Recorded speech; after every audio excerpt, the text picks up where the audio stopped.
A team from A-Star that developed and manufactured reusable masks during COVID-19 was among the winners. Oh, let's get behind that story with Jonathan Goh. He was the project manager of the team and is also deputy director at A-Star's Singapore Institute of Manufacturing Technology. First, Mr. Goh, congratulations on getting that award. Now, you came up with these masks when there was a global shortage of masks. So it's a good idea, but from a good idea to actually producing masks. Take us through that journey. First of all, thank you for having me here today. Before I start, I would like to share that this is actually a team award whereby a group of scientists from all the various research institutes in A-Star collaborated together to come up with this project. Let me share with you some background about this project that we are having right here. So back in early 2020, when the first few cases of COVID-19 started to appear in Singapore, and with the severe shortage of raw material for masks, the team had to source for alternative material that are suitable for making a reusable mask. This reusable mask must also be able to withstand the multiple washes and yet provide the good filtration performance. So the team worked together with local textile manufacturer, Ramatex, to develop this mask. So we took about 3 months from the initial concept stage to the prototyping and finally all the way to pilot production. At the end of the day, we were able to make a mask that is able to perform very similar to a medical mask and yet is able to be washed repeatedly, similar to a cloth mask. The team also, with this project, we also managed to be part of the national distribution exercise in June 2020. And one highlight was that it was part also of the NDP 2020 Singapore Together Pact.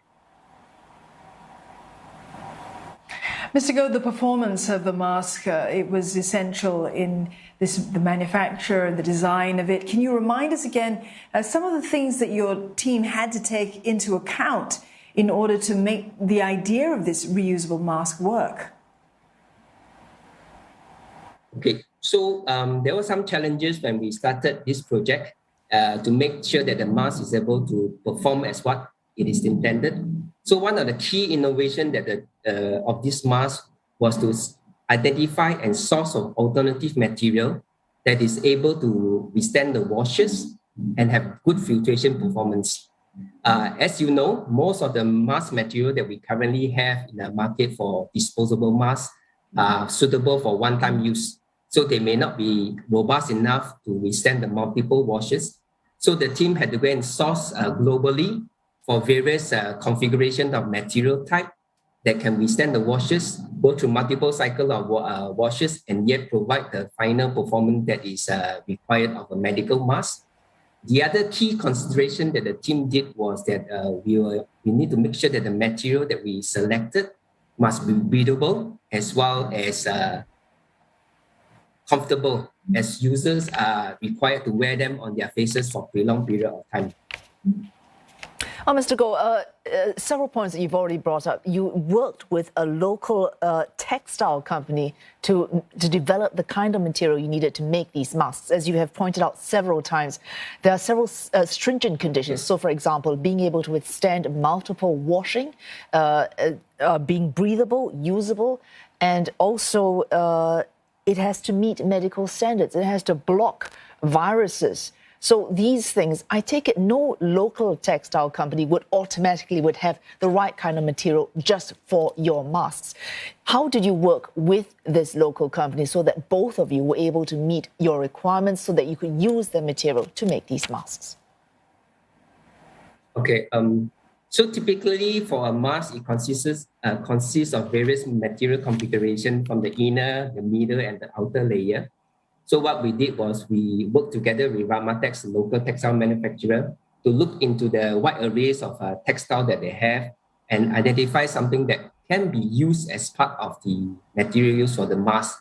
Take, for example, the dry fit material that we wear for sports apparel. Actually, this material is suitable because it's able to repel water So it has a water repellent feature that is necessary for masks. For the inner layer, it also must be able to absorb certain level of moisture, because as we speak, as we perspire, all this water will actually come out, and it must be able to absorb as well as repel the water.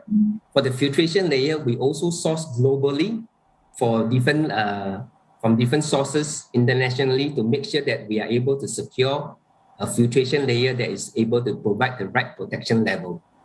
So the Ramatex wide array of material help us a lot in securing the right material for the test as well. Well, congratulations once again, Mr. Goh, on your achievement. And that was Jonathan Goh from A-STAR's Singapore Institute of Manufacturing Technology.